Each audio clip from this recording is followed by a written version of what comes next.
The phone buzzed at 11:47 p.m.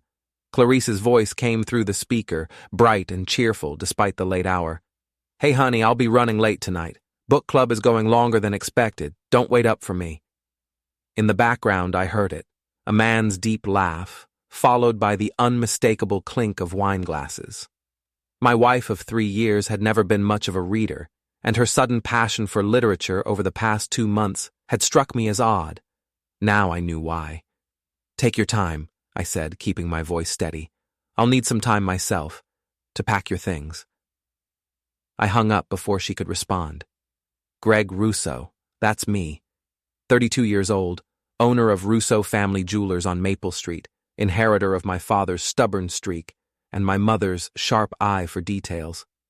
Details like the charge for a hotel room on our joint credit card statement last Tuesday, the same Tuesday Clarice claimed she was visiting her sister in Albany. I sat in our loft apartment above her café, staring at 3 months' worth of evidence spread across our kitchen table. Bank statements, credit card bills, phone records I'd legally obtained through our family plan.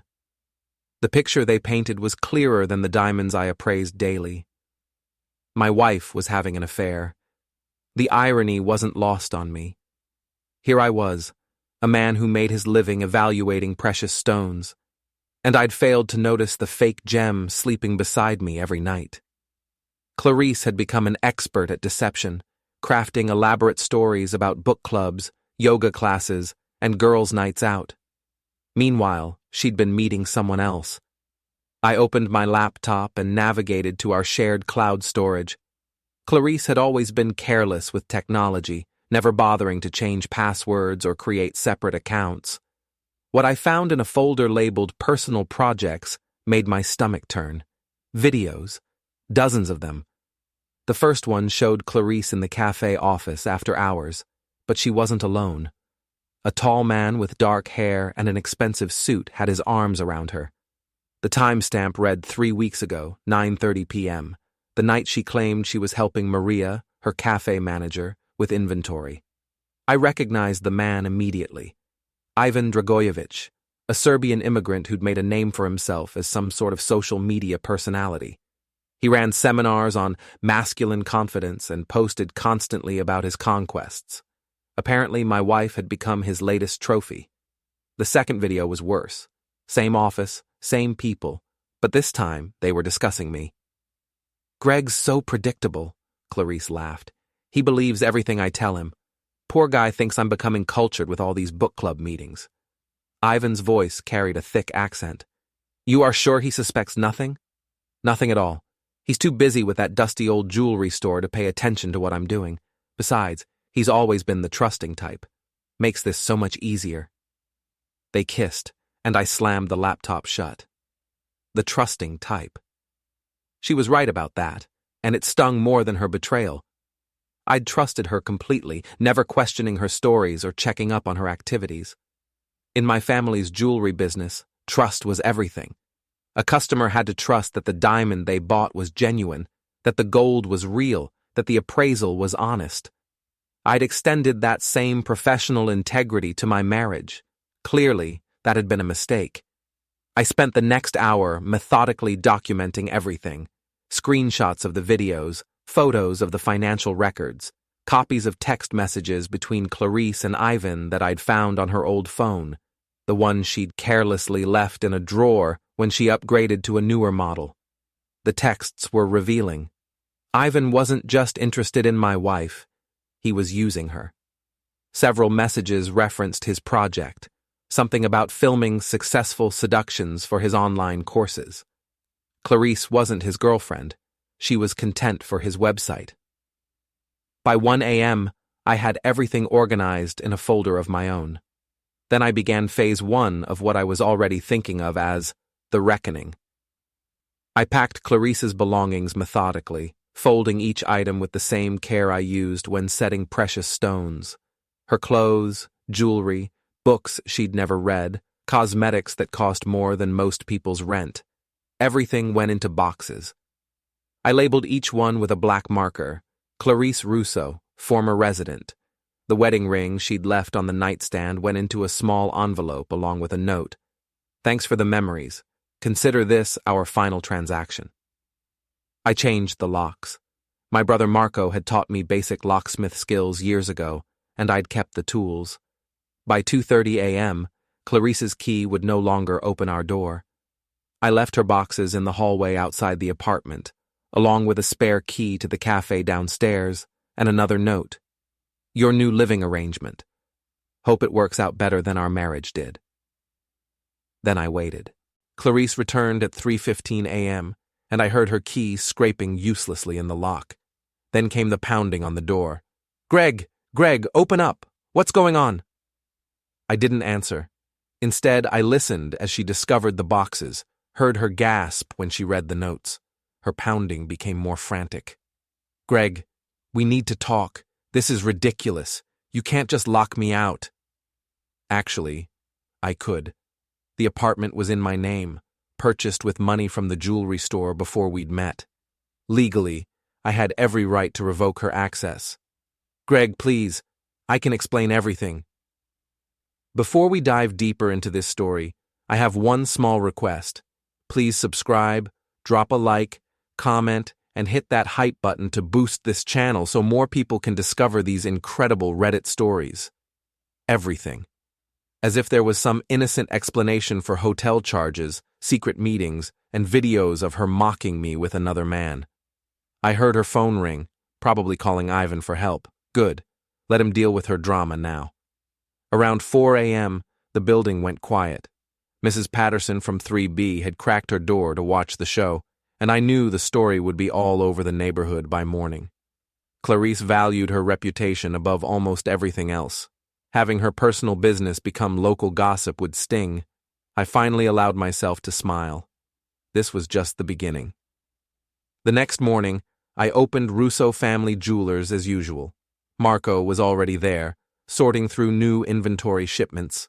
My older brother had the same dark hair and sturdy build as me, but where I'd inherited Dad's analytical mind, Marco got his protective instincts. You look terrible, he said, glancing up from a tray of wedding bands. The irony of his task wasn't lost on me. Rough night. Clarice and I are getting divorced. Marco set down the rings. What happened? I told him everything, the phone call, the evidence, the videos. Marco's expression grew darker with each detail. That piece of garbage, he muttered. And this Ivan character, you want me to pay him a visit? Not yet. I have a better plan. Whatever you need, little brother, you know I've got your back. That's why I loved Marco. No judgment, no lectures about trying to work things out. Just unconditional support. My phone buzzed with a text from Clarice. We need to talk. I'm at the café. I typed back, nothing to discuss. My lawyer will contact you soon. Her response came immediately. Don't be like this. It's not what you think. I almost laughed. Not what I think? I had video evidence of her mocking me while planning her affair. What part of that was open to interpretation? Instead of responding, I opened my laptop and began researching Ivan Dragoyevich. His social media presence was extensive. Instagram, YouTube, TikTok, his own website selling courses on seduction mastery. He positioned himself as an expert on relationships, charging lonely men hundreds of dollars for advice on attracting women. The hypocrisy was staggering. Here was a man who made money teaching others about honest attraction while secretly filming his conquests without their knowledge. Some of the women in his videos looked very young, not illegally so, but young enough to be naive about his true intentions. I found his address easily enough. Ivan wasn't shy about flaunting his lifestyle, posting photos from his apartment with enough identifying details to pinpoint his location. He lived in a luxury complex downtown, the kind of place with a doorman and valet parking. My phone rang. Clarice again. This time I answered. What? Greg, please, can we just talk like adults? I made a mistake, but we can work through this. A mistake? I kept my voice calm, professional. Which mistake would that be? The affair itself or getting caught? It's not an affair. Ivan and I are just friends.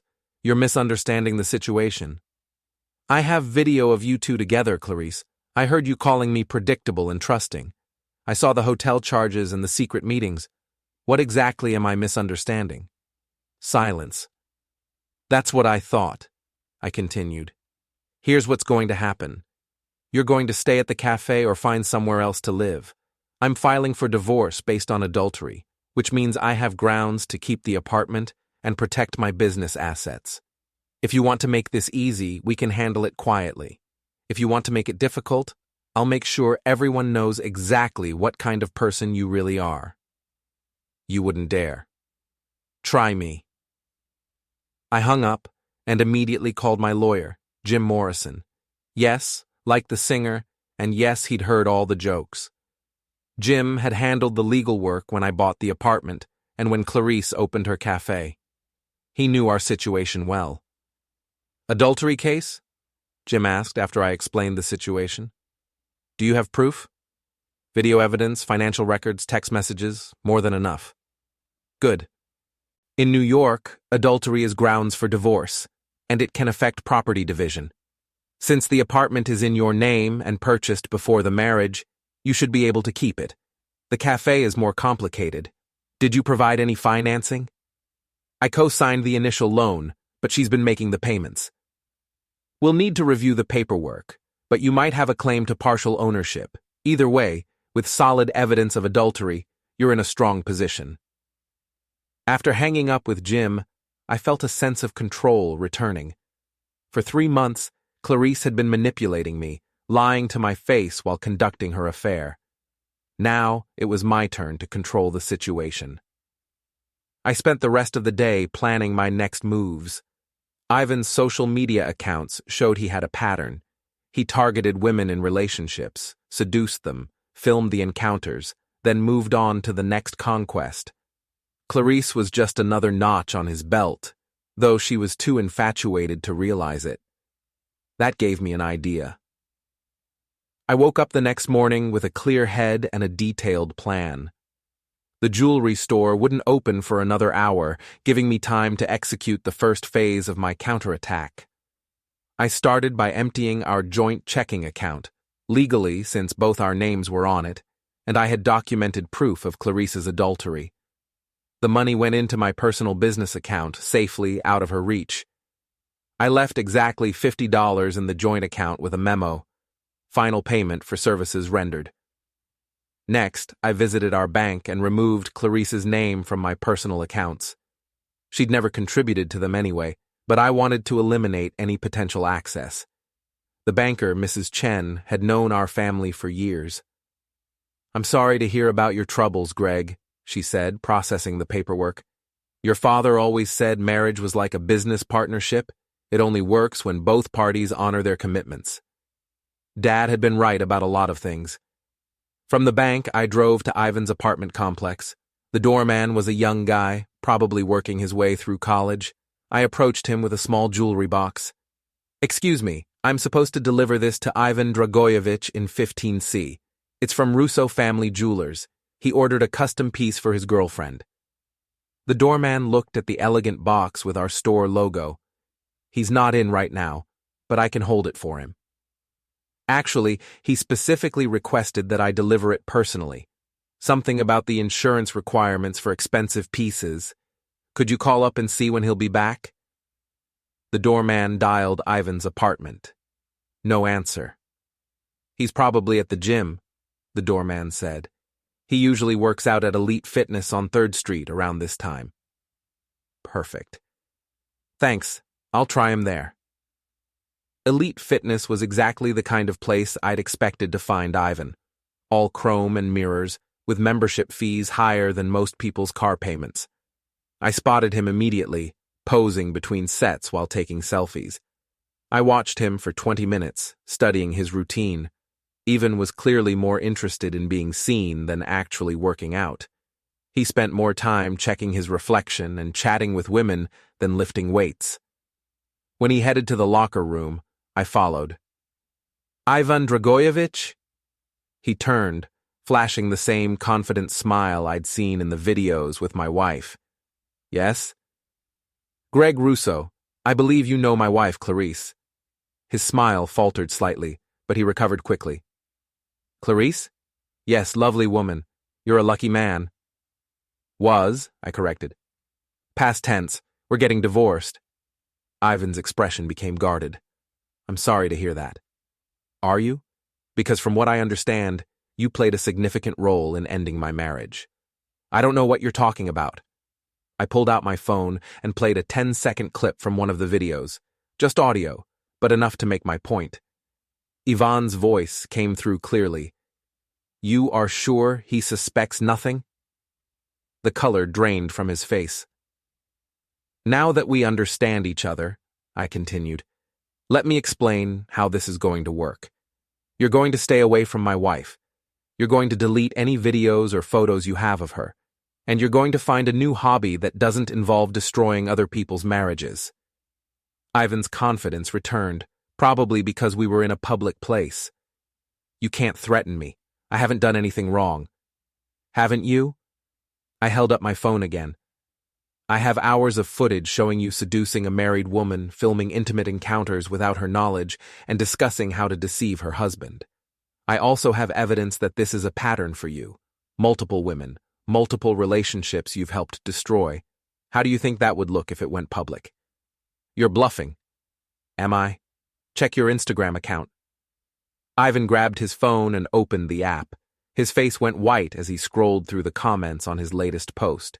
Someone had been busy sharing screenshots and video clips, not explicit content, but enough to show his true character.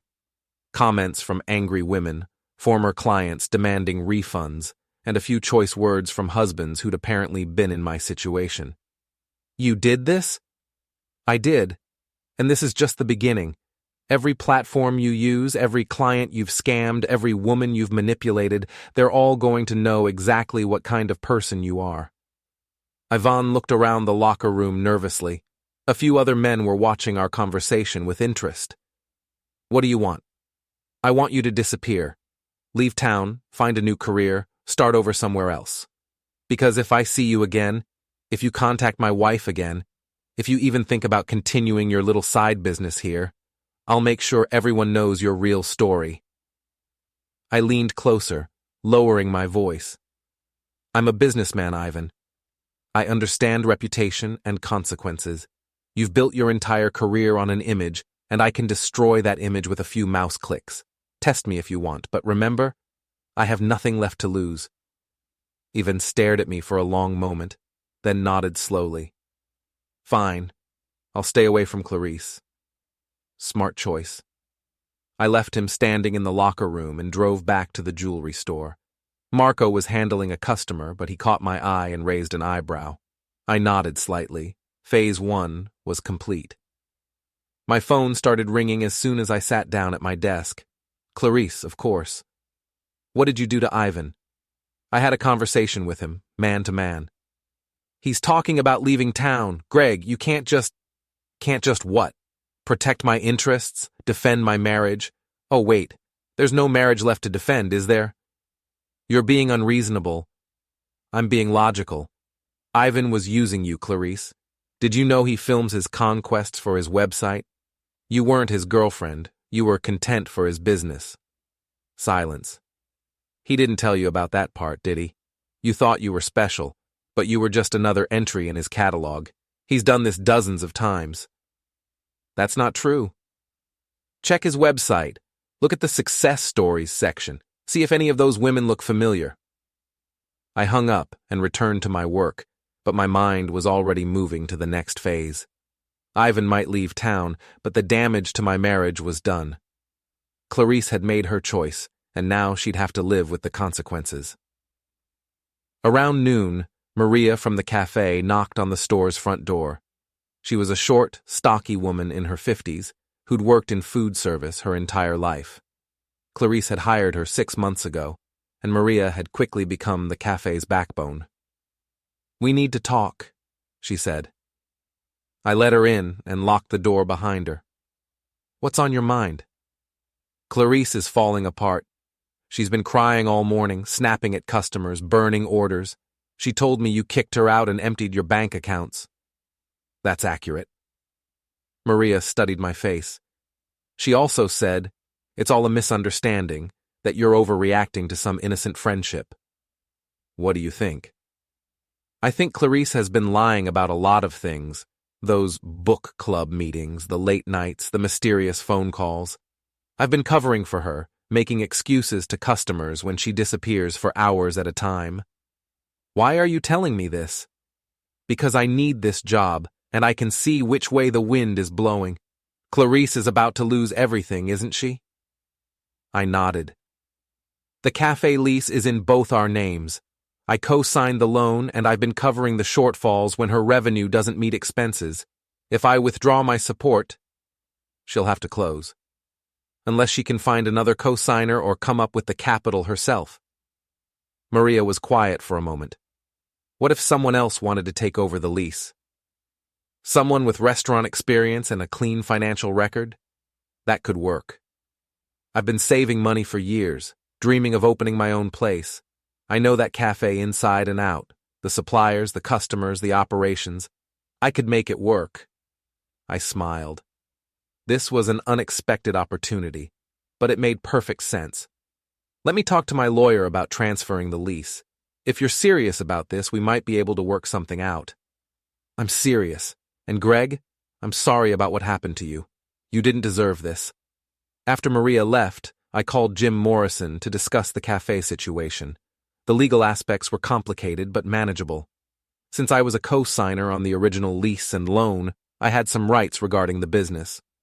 With documented proof of Clarice's adultery, I could make a case for protecting my financial interests by transferring my obligations to a qualified replacement.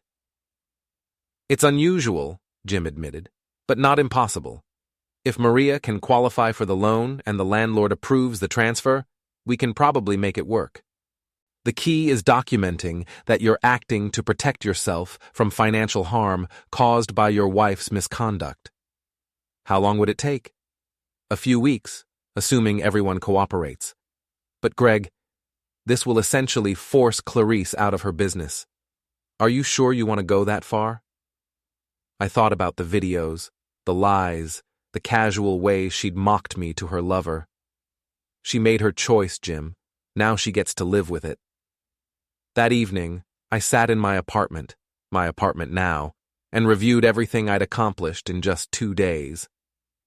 Ivan was neutralized, possibly leaving town. The joint accounts were secured. Maria was positioned to take over the cafe. Clarice was isolated and facing the reality of her situation. But I wasn't finished. Not even close. My phone buzzed with a text from an unknown number. "This is Selena, Clarice's friend. We need to talk."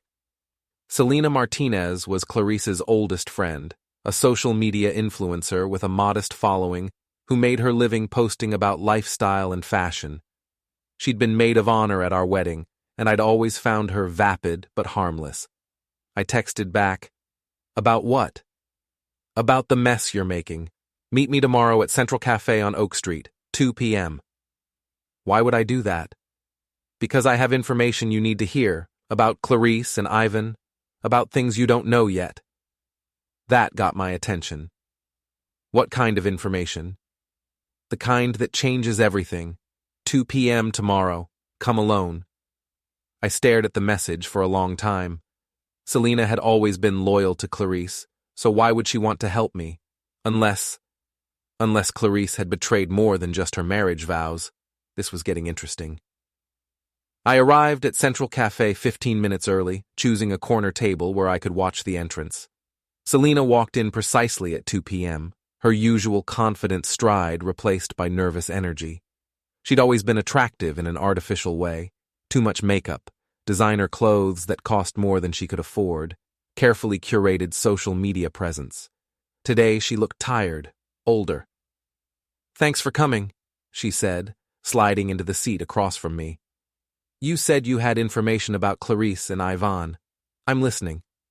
Selena pulled out her phone and placed it face down on the table. "First, I need to know, how much do you actually know about what's been going on?" "I know about the affair. I have video evidence, financial records, text messages. I know Ivan has been using my wife for his online content." That's not all he's been using her for. She turned her phone over and opened a banking app. The account showed a balance of nearly $30,000. This is money Clarice has been funneling to Ivan over the past 3 months.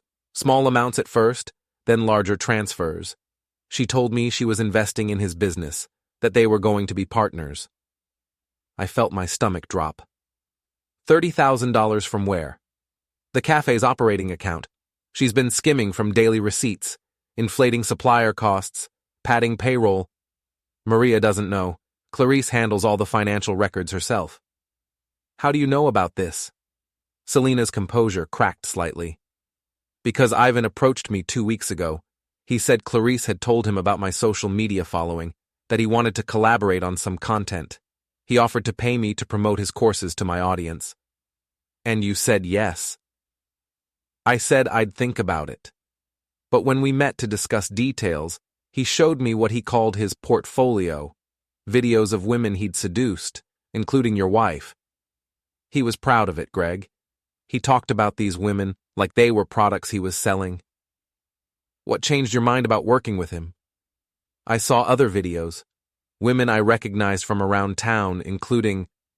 She paused, looking uncomfortable. Including my sister. That explained her sudden willingness to help me. Ivan has been running the same scam on multiple women, Selena continued. He seduces them, films them without their knowledge, takes their money, then moves on. Some of these women are married, some are single, but they all have one thing in common. They have access to money he wants. And Clarice fell for it completely. She's obsessed with him. She thinks they're going to run away together, start a new life. She's been planning to divorce you and liquidate everything, the café, your joint assets, whatever she can get her hands on. I leaned back in my chair, processing this information. Why are you telling me this? Because Ivan made a mistake when he targeted my sister. She's only 22, Greg. She's been supporting our mother since Dad left, working 2 jobs and saving every penny. Ivan convinced her to invest in his business, then disappeared with $5,000 she couldn't afford to lose. So this is about revenge. This is about justice. Ivan is a predator, and Clarice is helping him. She's not just cheating on you. She's stealing from her own business to fund his operation. Selena pulled up another app on her phone, showing me a series of screenshots. These are text messages between Clarice and Ivan from yesterday, after you confronted him at the gym. I read through them quickly. Ivan was panicking, talking about leaving town immediately. Clarice was begging him to stay, promising she could get more money, that they could disappear together. The final message from Ivan was brutal. You were useful, but this is too much trouble. Find your own way out of this mess. He's abandoning her, I said. He already has. Packed up and left town this morning. But here's the thing. He didn't just take Clarice's money. He cleaned out 3 other women too, including my sister. We're talking about over $60,000 total. Have you gone to the police? With what evidence? He's smart about covering his tracks, and technically the women gave him the money voluntarily. It would be hard to prove fraud. I studied Selena's face, looking for signs of deception. She seemed genuinely angry, but I'd learned not to trust anyone connected to my wife. What do you want from me? I want to make sure Clarice faces consequences for what she's done. The affair is between you two, but the embezzlement affects other people. Maria's job, the cafe's suppliers, the customers who trusted her. And your sister's money? I've already written that off, but I want to make sure Ivan can't do this to anyone else. I considered her proposal. Selena was right about the embezzlement. That was a crime with real victims. And if Ivan had fled town with stolen money, someone needed to hold him accountable. What did you have in mind? Ivan's gone, but his online presence is still active. His website, his social media accounts, his client list. What if someone exposed exactly what he's been doing? Not just the affairs, but the financial fraud, the secret recordings, the pattern of targeting vulnerable women? Someone like me? Someone with nothing to lose and every reason to want justice. She had a point. My marriage was over, My trust was shattered, and my wife had been stealing money to fund her lover's criminal enterprise. I'd already started exposing Ivan's activities. Why not finish the job? I'll need evidence. Real documentation, not just screenshots. Selena smiled for the first time since sitting down. I thought you might say that. She pulled a flash drive from her purse. Banking records, text messages, client communications, even some of his video files. My sister helped me gather it before he left town. How did you get access to his files? Let's just say Ivan wasn't as careful with his passwords as he thought. And my sister is studying computer science. She knows her way around digital security. I pocketed the flash drive. What about Clarice? If I expose the embezzlement, she'll face criminal charges. That's her choice to make. She could have stopped at any time, could have been honest with you, could have protected the people who trusted her. Instead, she chose to steal money for a man who was using her. Selena was right, but I still felt a strange reluctance to completely destroy my wife's life. 3 days ago, I'd loved her. Now I was contemplating actions that would send her to prison. Think about it this way, Selena continued. How many other women might Ivan target if no one stops him? How many other marriages will he destroy? How many people will lose money they can't afford to lose? You're asking me to be judge, jury, and executioner. I'm asking you to be a man who stands up for what's right. After Selena left, I sat in the café for another hour, thinking through my options. The flash drive in my pocket felt like it weighed 1,000 pounds.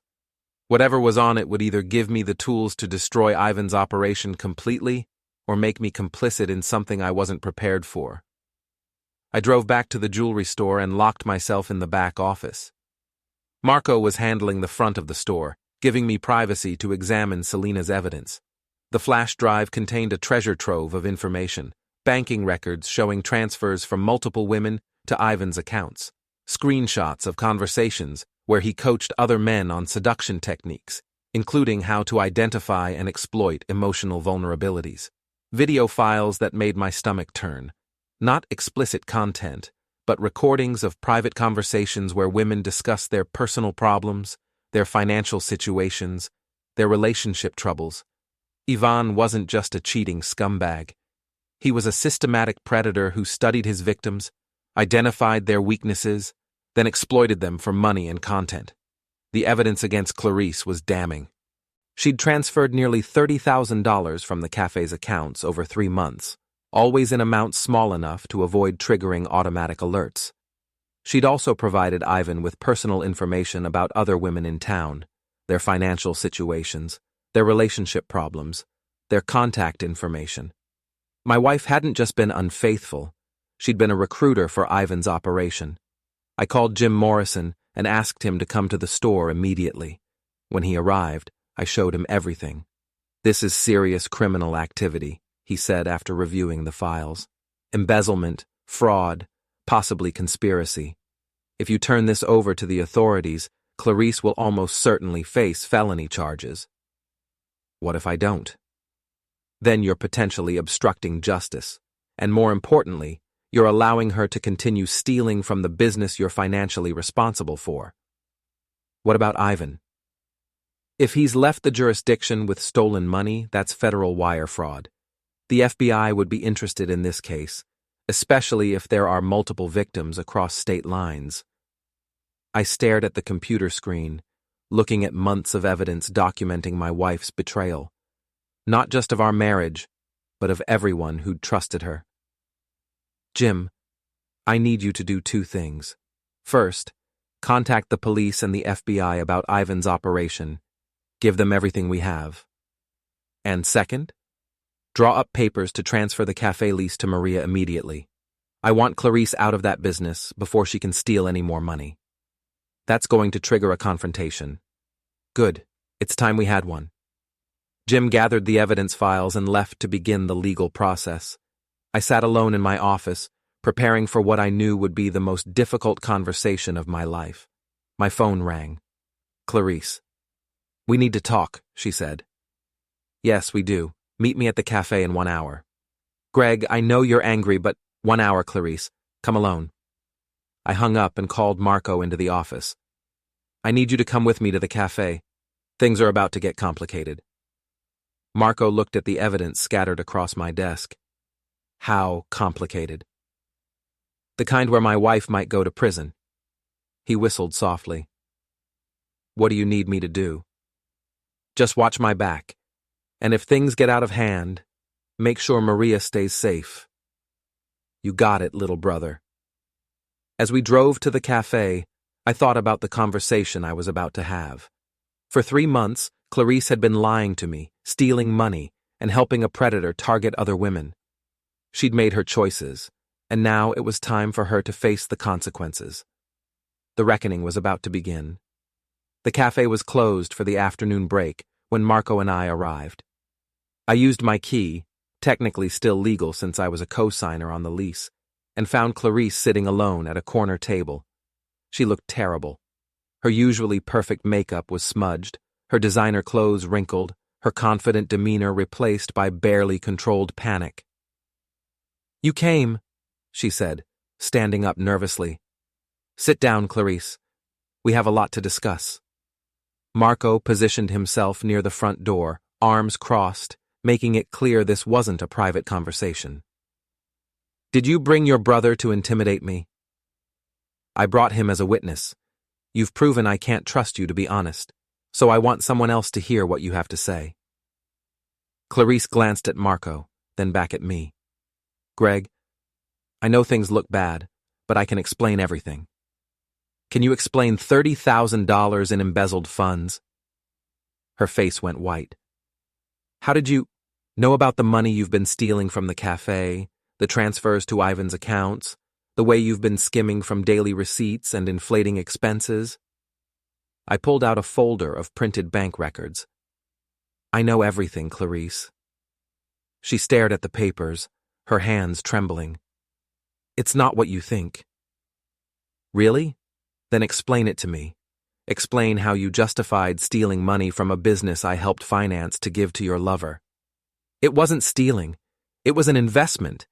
Ivan has this amazing business opportunity, and he needed capital to expand. I was going to pay it all back once his courses took off. His courses on seducing married women, his seminars on emotional manipulation, that business opportunity. Clarice's composure cracked completely. You don't understand.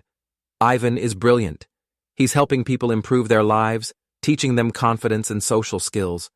The money was just temporary. The money is gone, Clarice. Ivan left town yesterday with over $60,000 stolen from multiple women. He's not coming back, and he's not starting a business with you. That's not true. He loves me. We have plans. I pulled out my phone and played one of Ivan's final text messages to her, the one where he called her useful and told her to find her own way out of the mess. Clarice listened to her own voice reading the message aloud, her face crumbling as the reality hit her. He used you, I said quietly, just like he used my sister and 3 other women in town. You weren't his girlfriend. You were his accomplice. No, that's not. He said he loved me. He said a lot of things. He also filmed you without your consent and posted about your affair on his website. You were content for his business, nothing more.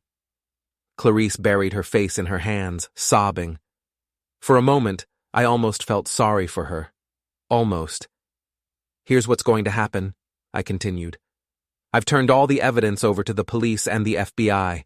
They're investigating Ivan for wire fraud, and you're going to be questioned about your role in his operation. My role? I didn't know what he was doing. You gave him personal information about other women in town. You helped him identify potential targets. You stole money from the café to fund his activities. Whether you knew the full scope of his operation or not, you're legally complicit. Marco shifted by the door, and I saw Maria's car pull up outside. Perfect timing. There's more, I said. The café lease is being transferred to Maria, effective immediately. You're no longer authorized to operate this business or access its accounts. You can't do that. I can, and I have. I'm a co-signer on the lease and the loan. With documented evidence of embezzlement, I have the right to protect my financial interests by removing you from the business. Maria knocked on the front door, and Marco let her in. She looked nervous, but determined. Maria?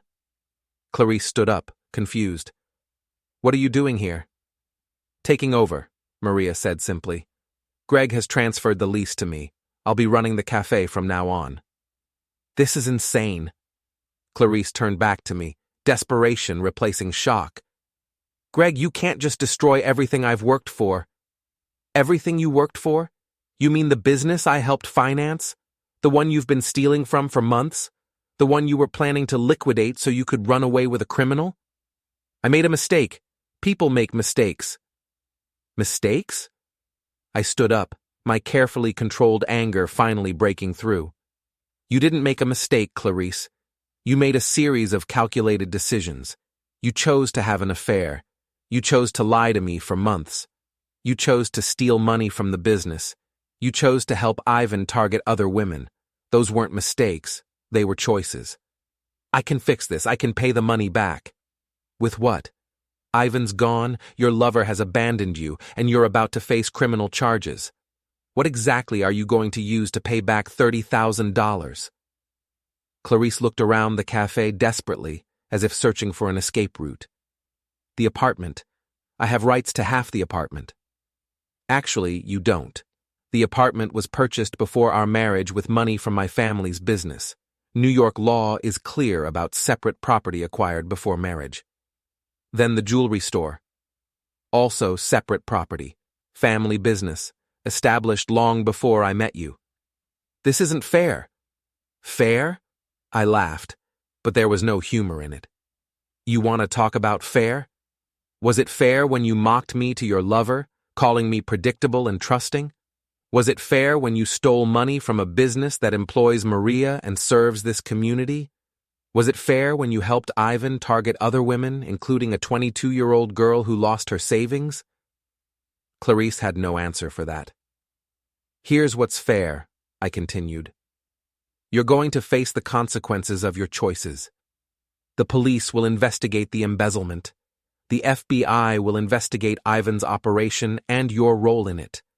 Maria will run the cafe honestly, and the customers will get the service they deserve. And I'll rebuild my life without someone who lies to me every day. Greg, please. I know I messed up, but we can work through this. We can go to counseling, start over. There is no we anymore. There hasn't been for months, not since you decided Ivan was more important than our marriage. Maria stepped forward. Clarice, I'm sorry it came to this, but I need you to leave now. This is my business, and I have work to do. Clarice looked at Maria with pure hatred. You planned this. You've been working against me. I've been doing my job while you were stealing money and lying to everyone. The only person who planned this disaster is you. Clarice grabbed her purse and headed for the door, then turned back to me. You think you've won, but you haven't. I'll fight this. I'll tell everyone what kind of man you really are. Go ahead, I said calmly. Tell them I'm the kind of man who stands up to thieves and liars. Tell them I'm the kind of man who protects honest people from predators. I'm comfortable with that reputation. She slammed the door behind her, and the cafe fell silent. Maria let out a long breath. That was intense. It's not over yet, I warned her.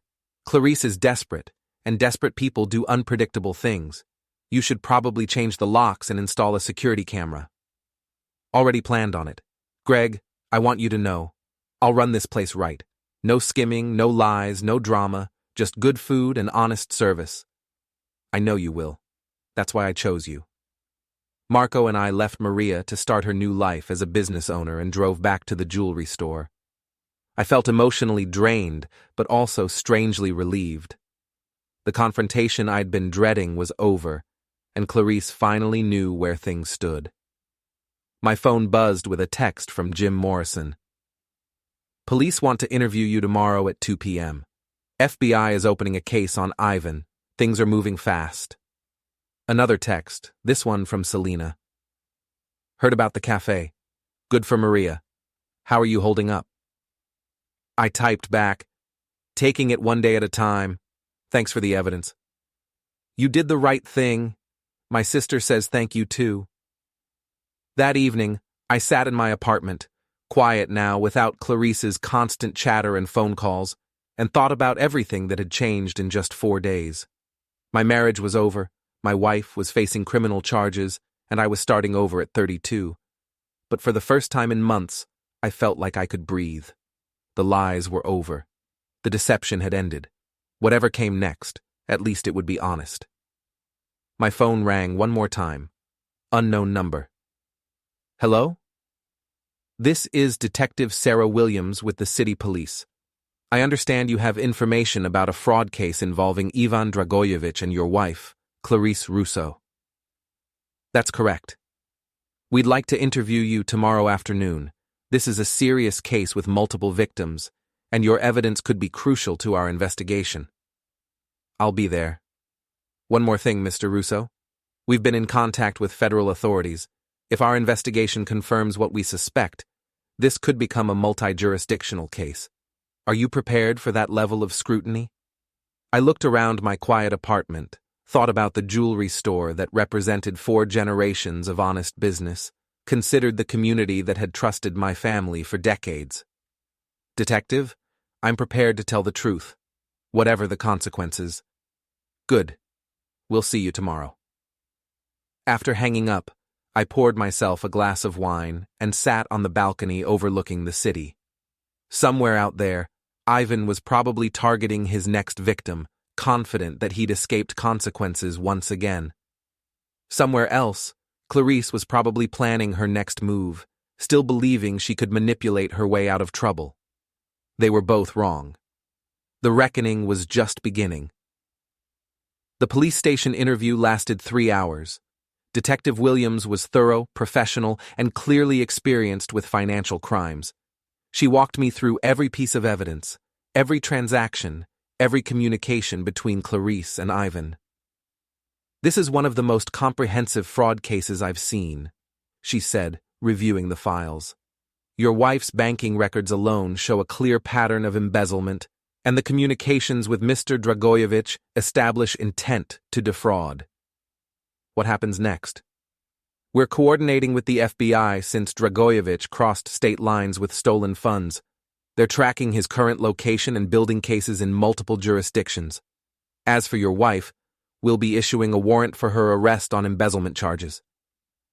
When? Tomorrow morning. We wanted to give you advance notice since you're the primary victim and witness. I left the police station feeling a mixture of satisfaction and sadness. Clarice had made her choices, but seeing her face criminal charges still felt surreal. My phone was buzzing with missed calls and messages. Word was spreading through our small community about the café ownership change, and people were asking questions. Marco met me at the jewelry store with updates. Maria's already got the café running smoother than it has in months. She found discrepancies in the books going back 6 months. Clarice was stealing longer than we thought. How much total? Close to $40,000. Maria's been covering shortfalls with her own money, working extra hours to make up for Clarice's absences. She's been protecting that business while Clarice was destroying it. That made me even more confident about transferring the lease to Maria. She'd earned it. There's something else, Marco continued. Selena Martinez stopped by. She wants to talk to you about Ivan's other victims. What about them? Apparently they're organizing. 3 women from town, plus Selena's sister, plus at least 2 from other cities. They want to make sure Ivan faces consequences everywhere he's operated. This was getting bigger than I'd anticipated. What started as my personal revenge was becoming a coordinated effort to stop a serial predator. Selena called that evening with more details. We've been in contact with Ivan's victims across 3 states. The FBI is very interested in what we've found. What have you found? A pattern going back at least 2 years. Ivan targets women with access to money, business owners, professionals, women in relationships with financial resources. He uses the same playbook every time: charm them, isolate them from their support systems, get them to invest in his fake business opportunities, then disappear. How many victims total? At least 12 that we've identified, probably more. We're talking about over $200,000 in stolen funds. The scope was staggering. Ivan wasn't just a cheating boyfriend, he was running a sophisticated criminal operation. There's something else, Selena continued. We found evidence that Ivan has been selling the videos he makes, not just using them for his courses, but actually selling intimate recordings of these women to third parties. That made me sick. Does Clarice know? I don't think so. She seems genuinely shocked by everything we've uncovered. I almost feel sorry for her. Almost? She still stole money and helped him target other women. Feeling sorry for someone doesn't excuse their actions. The next morning, I was opening the jewelry store when Detective Williams called. We arrested your wife an hour ago. She's being processed now, and she'll have a bail hearing this afternoon. How did she take it? About as well as you'd expect. She's asking for you. Asking for me to do what? Post bail, hire a lawyer, help her fight the charges? She seems to think you'll change your mind about cooperating with our investigation. I thought about that for a moment. 3 days ago, I might have considered it. The old Greg, the trusting husband who believed in second chances and working through problems. But that Greg had been naive. The new Greg understood that some actions have permanent consequences. Detective, I'll continue cooperating with your investigation. If my wife wants legal representation, she'll need to arrange that herself. Understood. We may need you to testify when this goes to trial. I'll be there. After hanging up, I sat in the store's back office, processing the reality that my wife was in jail. It felt surreal, like something that happened to other people, not to a small business owner in upstate New York. Marco found me there an hour later. You okay? Honestly, I don't know. Part of me feels vindicated, but part of me just feels sad. That's normal. You loved her, even if she didn't deserve it. Did I, though? Or did I love the person I thought she was? Marco sat down across from me. Does it matter? You're not the one who betrayed your marriage vows. You're not the one who stole money. You're not the one who helped a criminal target other women. You did what you had to do. He was right, but it still hurt. My phone buzzed with a text from Jim Morrison.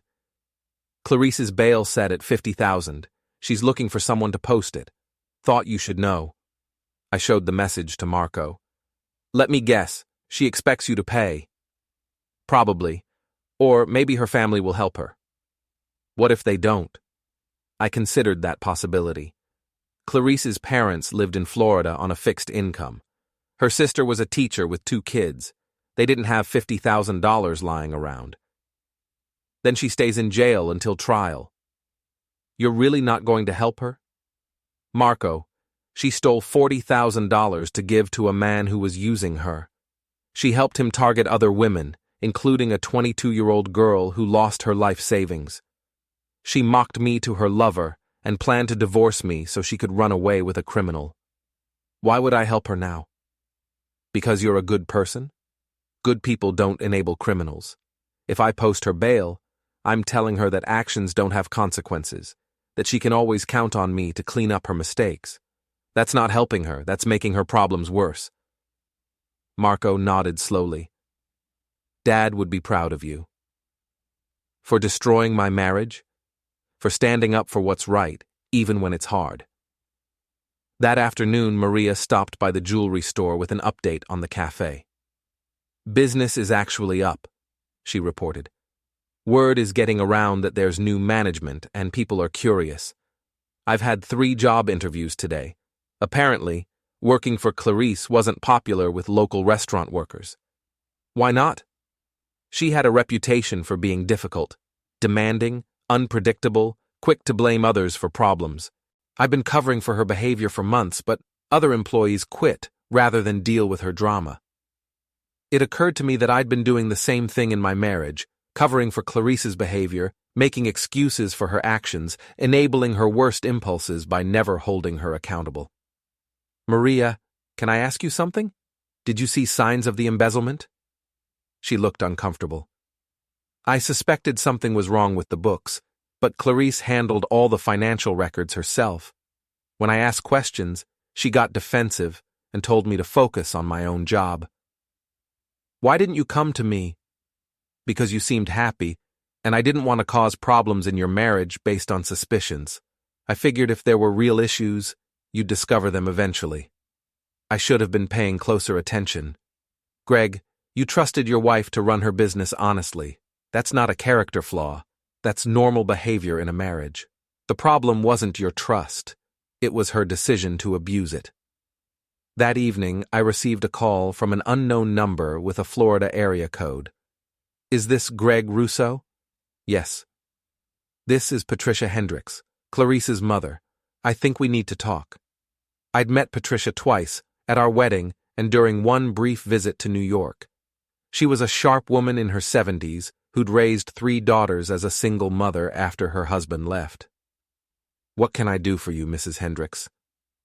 "You can explain why my daughter is sitting in jail while her husband refuses to help her." "Did Clarice tell you why she was arrested?" "She said there was some misunderstanding about business finances, that you're angry about her friendship with another man, and you're using the legal system to punish her." Of course, that's how Clarice had presented it. "Mrs. Hendricks, your daughter embezzled $40,000 from her business to give to a man who was running a fraud scheme. She helped him target other women, including victims who lost their life savings. The FBI is investigating this as a multi-state criminal operation." Silence on the other end of the line. "That's not... Clarice wouldn't..." "I have bank records, text messages, and video evidence. The police have confirmed everything. This isn't a misunderstanding. It's a serious criminal case." "But she's your wife." "She was my wife.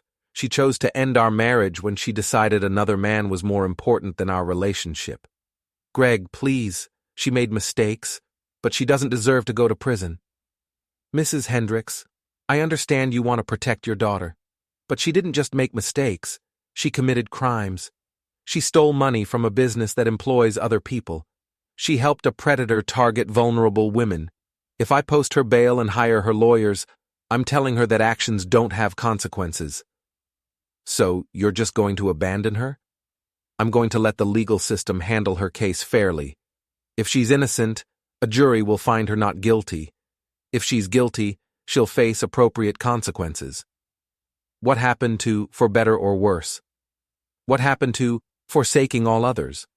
What happened to basic honesty and respect in a marriage? Your daughter broke our marriage vows long before I filed for divorce. Patricia was quiet for a long moment. She really stole all that money? $40,000 over 6 months. The evidence is overwhelming. And this man she was seeing, he was really running some kind of scam? He's stolen over $200,000 from at least 12 women across 3 states. The FBI is hunting him now. Another long pause. I raised her better than this. I'm sure you did, but people make their own choices as adults. Will you at least visit her? She's asking for you. I considered that request. Part of me was curious about what Clarice might say now that she was facing real consequences. Part of me wanted closure, a final conversation where we could both acknowledge the end of our relationship. But mostly, I just wanted to move on with my life. Mrs. Hendricks, I'm sorry your daughter is in this situation, but I can't help her. She made her choices and now she has to live with them. I see. Well, thank you for being honest with me. Will you be posting her bail? I don't have $50,000, Greg. I live on Social Security and a small pension. Then she'll stay in jail until trial. Maybe that will give her time to think about the consequences of her actions. After hanging up, I felt a strange sense of finality. Clarice's own mother now understood the scope of her crimes. There would be no family rescue, no last-minute bailout, no escape from accountability. For the first time in months, I felt like justice was actually possible. 2 weeks later, I was working late at the jewelry store when Detective Williams called with an update. We found Ivan Dragoyevich.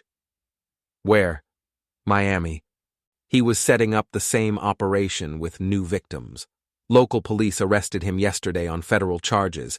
The FBI recovered over $100,000 in cash and evidence of fraud schemes in 6 states. What about the women he scammed? Some of them will get their money back, though probably not all of it. Ivan spent most of what he stole on his lifestyle, expensive clothes, cars, apartments, but at least he won't be able to target anyone else. And my wife's case? She's been offered a plea deal. Guilty plea to embezzlement, restitution to the café, 2 years in prison with possibility of parole in 18 months. Is she going to take it? Her public defender is recommending it.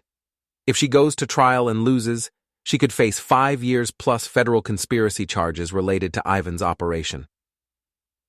I thought about Clarice sitting in a jail cell, finally understanding that her actions had permanent consequences. Part of me felt sorry for her, but mostly I felt relieved that the legal system was working. Detective, thank you for keeping me informed. I know this case has been complicated. Actually, it's been one of the more straightforward cases I've worked. Clear evidence, cooperative witnesses, obvious criminal intent. Your wife made it easy by documenting everything. After hanging up, I locked up the store and walked home through the quiet streets. The neighborhood felt different now, lighter somehow, as if a weight had been lifted. People still looked at me with curiosity and sympathy, but the whispers and gossip were fading. Maria's cafe was thriving. She'd hired 2 new employees, expanded the menu, and created a welcoming atmosphere that drew customers throughout the day. The business was profitable for the first time in months, and she'd already started paying down the loans. My phone buzzed with a text from Selena. Ivan's arrest made the news, thought you'd want to know. I looked up the article on my phone. The headline read, Social Media Dating Coach Arrested in Multi-State Fraud Scheme.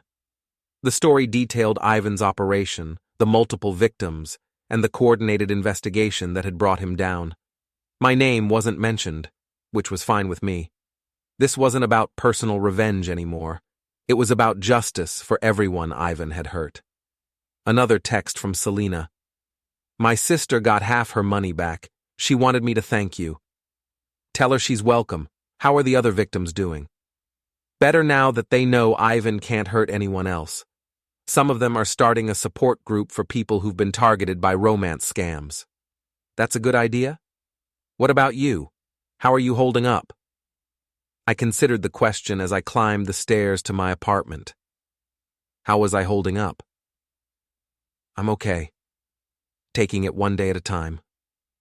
Any regrets? I unlocked my door and stepped into the quiet space that was finally, completely mine. No lies, no deception, no wondering what my wife was really doing when she claimed to be somewhere else. No regrets, I typed back. Sometimes doing the right thing is the only choice that lets you sleep at night. The next morning brought news that Clarice had accepted the plea deal. 2 years in prison, full restitution to the café, and a permanent criminal record. Her lawyer had convinced her that fighting the charges would only make things worse. Jim Morrison called to discuss the final divorce paperwork. With the criminal conviction, the divorce is straightforward. She has no claim to your separate property, and the embezzlement actually strengthens your position regarding any shared assets. How long until it's final? 6 weeks, maybe less. She's waived her right to contest the terms. What about the café? Fully transferred to Maria.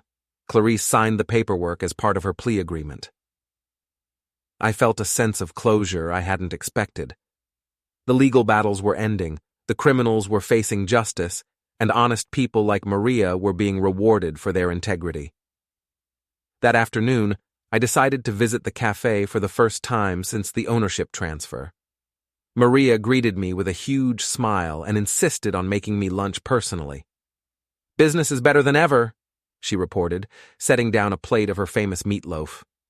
I've got a waiting list of people who want to work here, and customers are telling their friends about the new management. I'm proud of you, Maria. You've earned this success. I couldn't have done it without your help. taking over the lease, dealing with all the legal complications.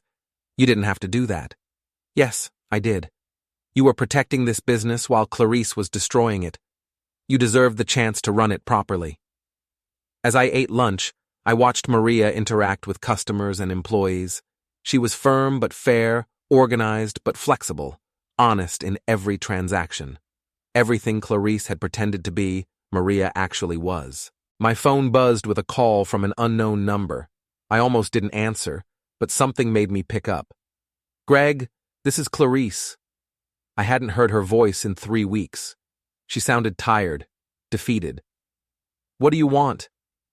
"I'm being transferred to the state prison tomorrow. I needed to tell you something before I go." "I'm listening." "You were right. About everything. Ivan was using me, I was stealing money, I was helping him hurt other people. I told myself I was in love, that we were building something together, but really I was just being selfish and stupid." I didn't respond. "I know you'll never forgive me, and I don't expect you to, but I want you to know that I understand now. What I did was wrong, and you did the right thing by stopping me. Clarice, let me finish. Please. I spent 3 weeks in jail thinking about everything, and I realized something. You were a good husband. You trusted me, supported my business, gave me everything I said I wanted, and I threw it all away for a man who saw me as a mark, not a person. Why are you telling me this? Because you deserve to hear it. Because maybe someday you'll find someone who appreciates what you have to offer. And because I need you to know that losing you was the worst consequence of all this." I sat in Maria's café, listening to my ex-wife apologize for destroying our marriage, and felt nothing. No anger, no sadness, no desire for reconciliation, just a quiet sense that this chapter of my life was finally ending.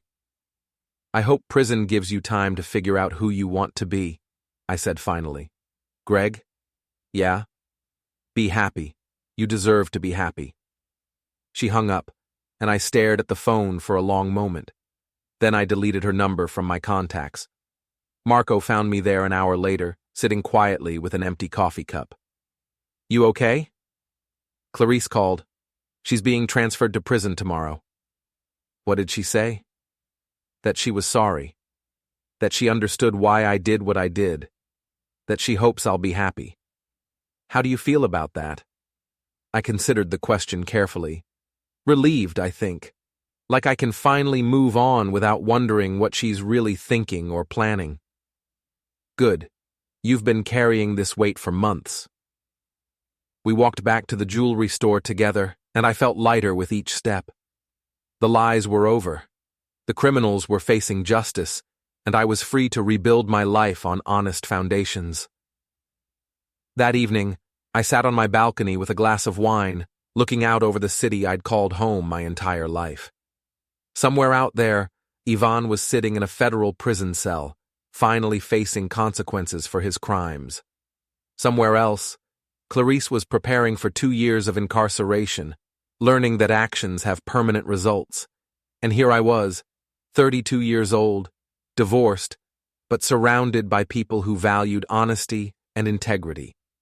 Maria was building a successful business based on hard work and fair dealing. Marco was running the jewelry store with the same principles our father had taught us. Selena and the other victims were helping each other heal and move forward. The reckoning was complete. Justice had been served. The guilty were paying for their crimes, and the innocent were free to build better lives. I raised my glass in a silent toast to new beginnings, then went inside to plan tomorrow. There was work to do, a business to run, and a life to live. Honestly this time, with people who understood the value of trust. The last receipt had been paid in full.